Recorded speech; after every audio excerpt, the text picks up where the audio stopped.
Thank you for all for coming to my talk, Silent Killers, Lessons from the Brink. I'm Joe Leo. This is me looking very serious because we are going to discuss very serious issues that arise in successful and growing Rails applications. So who am I? I'm the CEO of Def Method. We offer Def Method services where we pour love into your Ruby on Rails applications until those applications love you back. We are the authors of Phoenix, which is the first ever AI platform for Rails. This is Phoenix. It's code that loves you back. I'm the co-author of The Well-Grounded Rubyist. I'm the co-host of the Ruby AI podcast. I've been doing this for a really long time. I really do love Ruby, like all of you. And before I jump in, I want to give a special thanks to Steve, Jonathan, and Christine. They dove in and really lived these stories that I'm about to share with you. And they did go to the Brink with our customers and came back to tell the tales. So I'm going to talk about the tangled deep. And I chose deep waters because no app is without its obstacles. Challenges to navigate as you sail the seas of development. Over time, even with great care and the best of intentions, some seemingly small obstacles are silently growing into existential threats in your application. They're silent killers. And today we are going to name them, we're going to identify them, we're going to teach you how to avoid them. But if you come into these challenges, we are going to teach you how to get out. So here are some of the anti-patterns that we're going to come across along the way. Some of these you're going to recognize, some of them you're not, because I made them up. And I had a lot of fun coming up with names for the anti-patterns, but the important thing is that you're going to recognize them immediately because they are born out of simple decisions that are made in the course of everyday development that accrete over time. But fear not. You and your crew will navigate to safety. You will understand the hidden complexity. You'll diagnose the killers before crisis hits. And you will implement strategies for Rails app survival. It's true that many of the stories that I'm going to share today involve the kinds of complexities that could happen in any application in any stack. But this isn't any application in any stack, this is Rails. And so there are particular ways that we can get ourselves into and out of trouble. One reminder before we set sail. Identify and don't compare. I'm going to share some pretty extreme cases, but we've all been through one or more situations like this before. If we are seasoned sailors, we've all gone through a squall from now and again. But we learn from our mistakes and from the tales of others who have gone to the brink and have lived to tell about it. Okay, chapter 1, the modularity mirage. It's time, if you've got a hat. Our seafaring comrades, lured by the promise of clear waters and separate shores, charted their course upon twin vessels, only to find, beneath the surface, their hulls bound fast by tangled rigging and unseen currents. Above the water, a real estate application with two user types, tenants and landlords. In the course of doing business, the tenant app was built first, and then as the application of the business grew, the landlord app was created. So the applications were separate, two separate Rails apps, which was a little suspicious, but the architecture was modular, at least on paper. Each app had its own GitHub repository, Heroku pipeline, React front end, so it gave the appearance of a clean, separated system. A modern enough stack. I know Heroku and Semaphore isn't so modern anymore, but this business has been around for a while. Clean code, CI/CD is running, there were review apps configured, seemingly all was well. Our lead engineer, Steve, dove in first, ran Ruby Critic, as he is wont to do, against the application, and the results came out pretty good. 91 score, a few scattered Ds, some Cs, mostly As and Bs. And the landlord app, though smaller, was even better. No Ds, a few Cs, As and Bs all around. But trouble was spotted. First, the customer came to us because they wanted to implement DORA metrics and they wanted our help, which is interesting because you typically don't want to implement DORA metrics until something has gone wrong. And in this case, something had gone wrong. What had gone wrong was over the course of 4 months, the production application that was deployed needed to be rolled back 4 separate times. Once 1 month, and twice the next month, and 0 the month after that, 1 the month after that. Depending on the industry you're in and the number of times you deploy, that might not seem like a big deal. But in the highly regulated real estate industry, these kinds of production bugs, when left unchecked or before being rolled back, can result in regulatory fines. They can result in regulatory penalties and even shutdowns in certain states. When we took a look at the main branches, we found that the tenant app main branch had failed 7 times in the last 25 builds, and the landlord app was even worse. It had failed 11 times out of the last 25 builds. And what was worse is that there was no flaky test making this fail. They were failing for inconsistent reasons. And finally, there was no automated test coverage being collected. So although we found the application to be generally well tested, we couldn't tell which parts were really well tested and which weren't, because there was nothing like coveralls or code climate that was telling us the test coverage metrics. So we dove in. And the first thing we spotted was that there was direct database coupling. So despite the repo and deployment separation, the tenant app had direct dependencies on the landlord database. And schema changes in the landlord database necessitated immediate changes in the tenant application. And some models in the tenant application directly called tables in the landlord application. So this violated service boundaries and made isolated testing almost impossible. What's more, those Heroku review apps that we were happy to see at first actually required a matching companion app for the other repo in order to function. And if a direct match didn't exist, then a standalone version was bootstrapped with copying over a schema file and doing some manual changes. And so the whole thing was manual and brittle, and it was held together with some custom Heroku API glue code. So let's pause for a moment and take a look at the anti-patterns at play. The first, superficial modularity. And I want to stress that the anti-pattern I'm talking about is not tight coupling. We know that tight coupling is something to avoid, but really, in the real world, it's a system of trade-offs. And it might be okay to say, okay, these applications are coupled and we should treat them as such.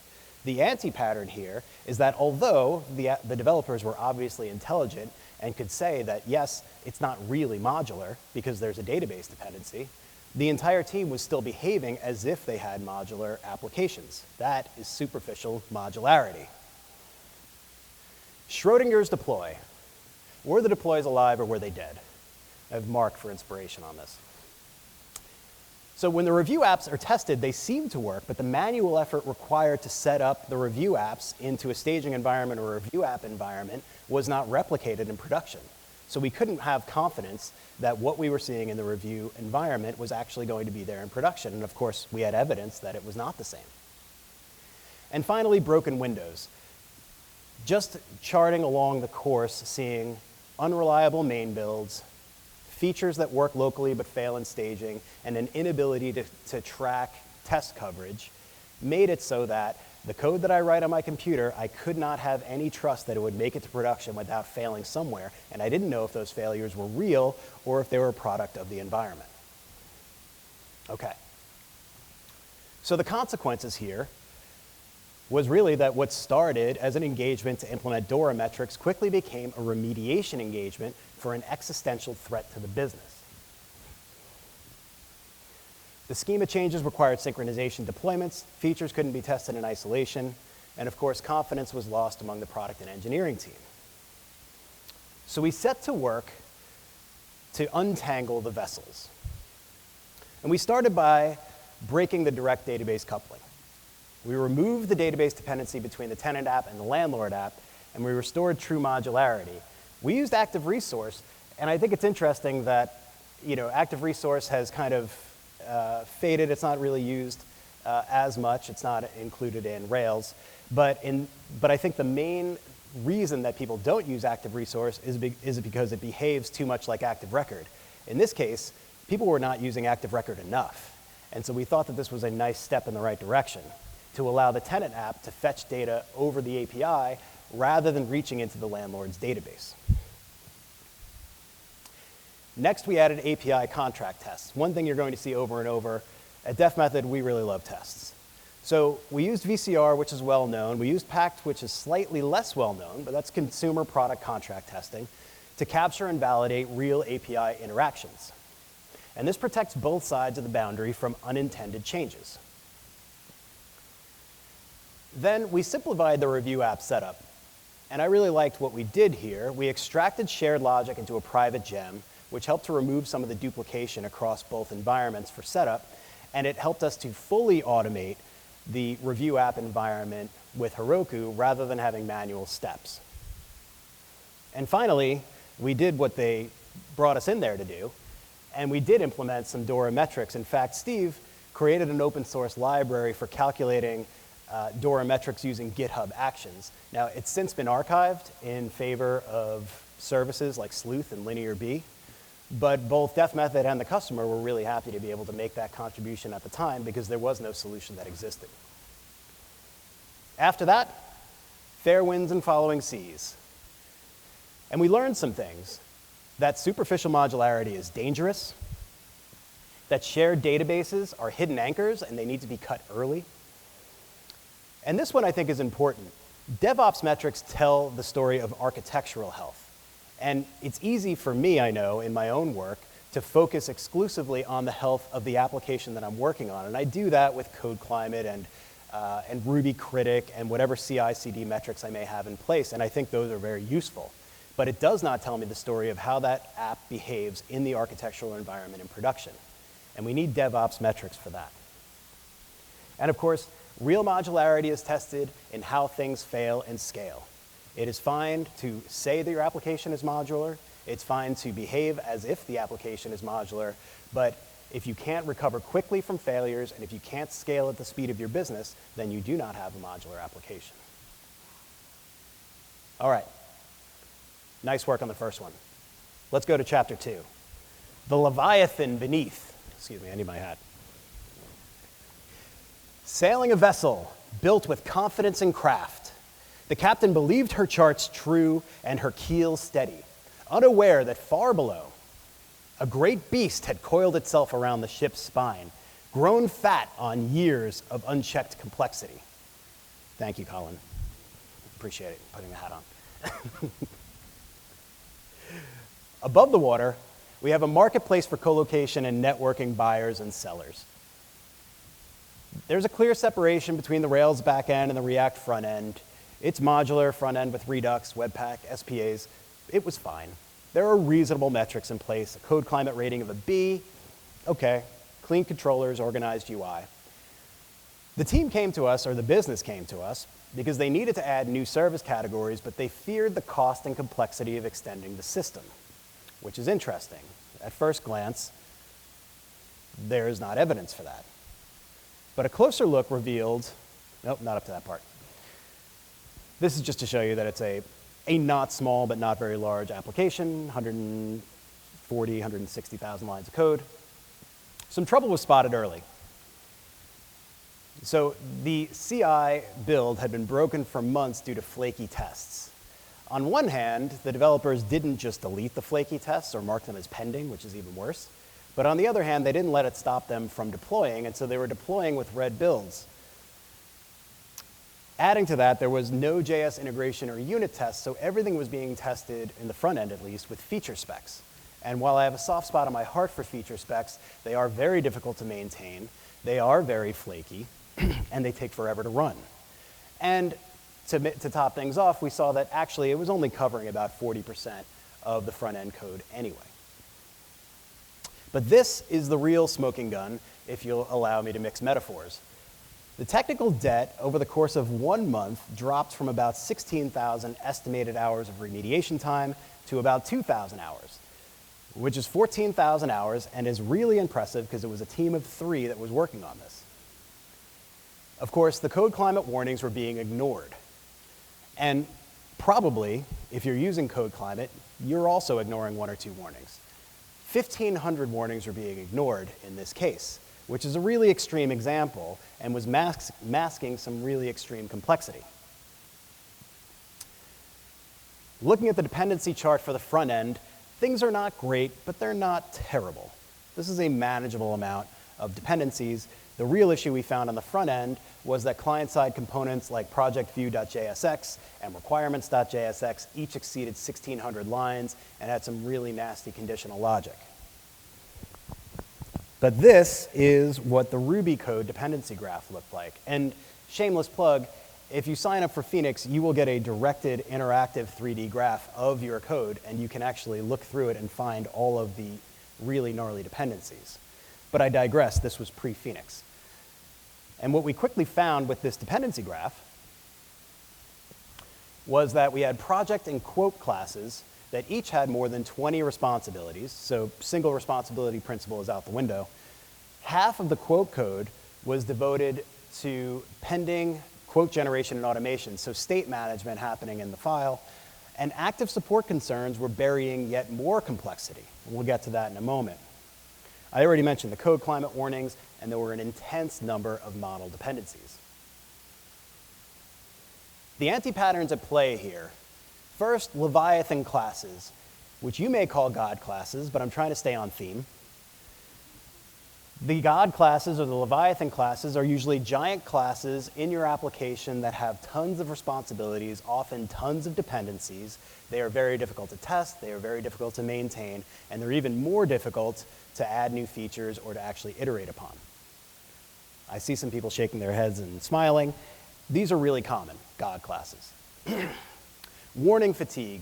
I know I'm citing a really extreme example where a team decided unilaterally to ignore 1,500 warnings, but the truth is that I've never worked on or seen or consulted for a team that didn't experience some kind of warning fatigue. And you can think about this right now. You're all at a conference. Did anybody ignore a Slack warning about an issue that might have happened? Some kind of error that was caught, some kind of notification from your CI? It happens all the time. It's actually really difficult to be very judicious about what warnings we allow. And if you ignore a warning, it really is kind of the same thing as turning it off. Finally, concern creep. Active support concerns serve a valid purpose, and they really are interesting code and nice to implement. However, they can also add invisible complexity to already bloated classes. So they can quickly become a problem when not used sparingly, and in this case, they really were a problem. So the consequences are the lost trust in the build process. Engineering plans and estimates were off by orders of magnitude. And most importantly, the business can't break into new service categories. So it could not advance because of what had been built. We needed to chart a new course. We could not slay the Leviathan, or maybe it's more accurate to say that we would not slay it. At Def Method, we generally work with thriving businesses, which means that rewriting code is generally off the table. The business needs to continue, which means the application needs to continue. So instead of trying to rewrite it or trying to do some major surgery, we instead tried to chart a new course, and we started with some major back-end refactoring. We decoupled the responsibilities by extracting pricing, export, and project lifecycle logic from models into discrete service classes and interactors. So the interactor gem, if you've not used it, is designed for the specific purpose of encapsulating business logic. It's quite useful. The statesman gem was used for state management, and there are actually many libraries out there for state management. I recommend using one. And in this case, we were able to move more than half of the code out of the quote class and do lifecycle management outside of that class. The front end needed just as much restructuring, which we streamlined by modularizing the Redux connections, eliminating unused Redux code, and introducing code splitting to improve performance and load times. And finally, we implemented the React testing library for unit and integration tests so that we weren't relying exclusively on feature specs. And finally, we reestablished trust in the metrics. This is a negotiation. It was pretty easy to say, hey, look, the green build really needs to be reinforced. Engineers generally agree. we shouldn't be deploying on a flaky build. We shouldn't be deploying when things are red. But unignoring code climate complexity, first, is not generally well liked by the team because they don't want to see all these warnings come back. And second, is not really doable for a team of 3 to remediate all of that code. So instead, it was more of a judicious discussion to say, okay, well, what warnings are really important and are masking the highest amount of complexity so that we can move in a better direction than where we've been going. Finally, a commitment to 80% test coverage for new and refactored code. If you're a testing zealot like me, 80% is an extremely low bar for Ruby. However, if you're not, that's okay. Just know that it is easy to get to an 80% metric by simply creating a new file with RSpec or Minitest or test unit or whatever you like, and simply exercising all of the public methods in your file. You'll hit 80%, no sweat. After that, fair winds and following seas. Of course, this took some time. It's not like this was able to be done in a weekend. But we did learn some things. We learned that complex systems fail slowly under layers of accreted responsibility. There was no big outage, no big threat to the business, except that when the business decided it wanted to move into new categories, which is what businesses tend to do, they found that they couldn't. So they were stagnated under the layers of accreted responsibility. Complexity ignored is complexity multiplied. If you take nothing else from my talk today, understand that complexity ignored is complexity multiplied. Entire businesses have been built because developers ignore this to their detriment. Complexity ignored is complexity, multiplied. All right. Finally, the true measure of a healthy system is safe change at speed. Of course, this is not a system that could change at the speed that the business needed to, but it eventually got there, I am happy to say. Finally, chapter 3, the silt below. Long at anchor and trusting in familiar charts, our comrades gave little thought to the slow accumulation beneath them, until the day came when the ship would not turn, and they found its keel mired in deep layers of silted logic and forgotten depths. Hope the photographer got me with the hat on. Above the water, one of the longest running and successful public-facing Rails applications. I'll say no more because I don't want to identify them. Conventional methods were used for MVC. Simple controllers, simple models, complexity was split out into helpers and concerns, and in this case, those concerns were not a concern. A well-tested application, and in very good shape for a Rails application that's almost 2 decades old. So what did we spot? First, what is this model doing? This comment is not mine. We actually found this in the code. This is just a join model and usually shouldn't need to be used directly. Well then, why is it there? So we take another look beneath the surface. And in the structure.sql file, we found that first, there's a structure.sql file. Second, we found that there were dozens of these complex Postgres functions in that file. Oh, skip that. And finally, in the membership controller, we found this, multiple joins and raw SQL in the controller. Added to this is the fact that what we are trying to do here is cull a list of admin users. And how many admin users could there possibly be? 10? 20? To use multiple joins and raw SQL in this manner felt like it was hiding something really deeply wrong. So to summarize, hard-coded SQL functions in structure.sql, dozens of join dates filters and embedded business logic, raw SQL in the controllers. The anti-patterns here, logic in the depths. So what that structure SQL file revealed was application logic buried in stored procedures. This affects everything. Stored procedures are hard to maintain, they're hard to test, they're hard to reason about, you name it. Also, over-normalization. So a join model in and of itself is not an anti-pattern. They are sometimes necessary. But what we find when we see multiple join models with comments like, do not use this model, we start to suspect that something is at play, this over-normalization, or that at some point, the engineers decided to prioritize third normal form or beyond over being able to easily work within the application layer. This is an anti-pattern, and I'll tell you why. The consequences here are that each change requires migrations and manual SQL edits. That in itself slows down development and makes things brittle. But I am more concerned with the second bullet point, which is that maintenance and iteration require specialists. So stay with me here. You may not think that needing to know a bunch of SQL makes you a specialist. And indeed, we're at a developer conference where we all want to say, okay, well, we are Rails developers. Of course, we know how to write SQL, or we should know how to write SQL.